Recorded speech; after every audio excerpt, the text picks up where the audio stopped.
American president Donald Trump ഒരു നിലപാട് പ്രഖ്യാപിച്ചപ്പോൾ അതിനെ പരസ്യമായി ചോദ്യം ചെയ്ത് ഒരു മേയർ രംഗത്തെത്തിയാൽ എങ്ങനെയുണ്ടാകും? അതും ഇസ്രായേൽ പ്രധാനമന്ത്രി ബെഞ്ചമിൻ നെതന്യാഹുവിനെതിരെ അന്താരാഷ്ട്ര കോടതി പുറപ്പെടുവിച്ച അറസ്റ്റ് വാറന്റ് നടപ്പാക്കണമെന്നാവശ്യപ്പെട്ടുകൊണ്ട്. അമേരിക്കൻ രാഷ്ട്രീയത്തിലും പശ്ചിമേഷ്യൻ നയതന്ത്രത്തിലും പുതിയ വിവാദങ്ങൾക്ക് വഴിവെച്ചിരിക്കുകയാണ് ന്യൂയോർക്ക് മേയർ സൊഹ്റാൻ മംദാനിയുടെ പ്രസ്താവന. നെതന്യാഹു അമേരിക്ക സന്ദർശിച്ചാലും ഒരു സാഹചര്യത്തിലും അറസ്റ്റ് ചെയ്യില്ലെന്ന് പ്രസിഡന്റ് ഡൊണാൾഡ് ട്രംപ് വ്യക്തമാക്കിയതിന് പിന്നാലെയാണ് മംദാനിയുടെ പ്രതികരണം. അന്താരാഷ്ട്ര ക്രിമിനൽ കോടതി പുറപ്പെടുവിച്ച അറസ്റ്റ് വാറന്റുകൾ ഗൗരവത്തോടെ കാണണമെന്നും അത് ആരെതിരെയാണെന്ന് നോക്കാതെ ഒരേ മാനദണ്ഡത്തിൽ നടപ്പാക്കണമെന്നും അദ്ദേഹം ആവശ്യപ്പെട്ടു.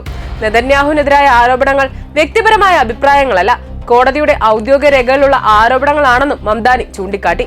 ദേശീയ മാധ്യമമായ വിയോൺ റിപ്പോർട്ട് പ്രകാരം ഗാസയിലെ സൈനിക നടപടികളുമായി ബന്ധപ്പെട്ട യുദ്ധക്കുറ്റങ്ങളും മനുഷ്യരാശിക്കെതിരായ കുറ്റകൃത്യങ്ങളും ആരോപിച്ചാണ് 2024 നവംബറിൽ ICC നെതന്യാഹുവിനും മുൻ പ്രതിരോധ മന്ത്രി യോ ഗാലന്റിനുമെതിരെ അറസ്റ്റ് വാറന്റ് പുറപ്പെടുവിച്ചത്. എന്നാൽ ഇസ്രായേൽ ഈ ആരോപണങ്ങൾ നിഷേധിക്കുകയും ICCയുടെ അധികാരപരിധി അംഗീകരിക്കില്ലെന്ന നിലപാട് ആവർത്തിക്കുകയും ചെയ്തിട്ടുണ്ട്. നെതന്യാഹു തനിക്കെതിരായ എല്ലാ ആരോപണങ്ങളും തള്ളിക്കളഞ്ഞിട്ടുമുണ്ട്.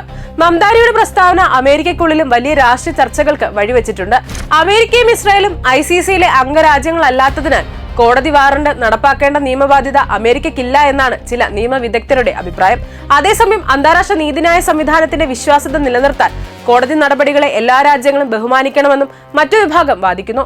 ട്രംപിന്റെ പിന്തുണയും മംദാനിയുടെ എതിർപ്പും തമ്മിലുള്ള ഈ പരസ്യ അഭിപ്രായ വ്യത്യാസം ഗാസ യുദ്ധത്തെയും അന്താരാഷ്ട്ര നിയമത്തെയും ചുറ്റിപ്പറ്റിയുള്ള ആഗോള രാഷ്ട്രീയ ഭിന്നതകൾ വീണ്ടും മുൻനിരയിലേക്ക് കൊണ്ടുവന്നിരിക്കുകയാണ്.